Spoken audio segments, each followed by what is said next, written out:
কুরবানি যে আমরা করি, গরু ছাগল কুরবানি দেই, আমরা তো ফিলিংসই বুঝি না যে আসলে আমরা কি করতেছি,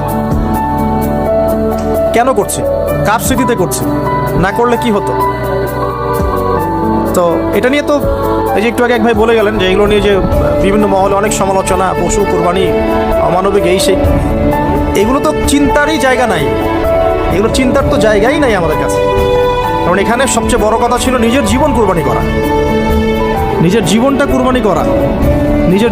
নিজের জীবন না আছে, আল্লাহ আমার কাছে একটা খাসি চেয়েছেন, একটা গরু চেয়েছেন, একটা বাহিমাতুল আনআম চেয়েছেন।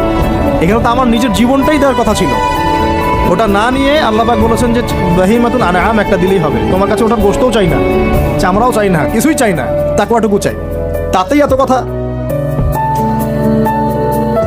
এটা দামই বা কত? 10-15 হাজার, একটা গরু 50,000, 60,000, 1 লাখ টাকা। 1 লাখ টাকাকে আপনি সন্তানের মূল্য দিয়ে হিসাব করতে পারবেন?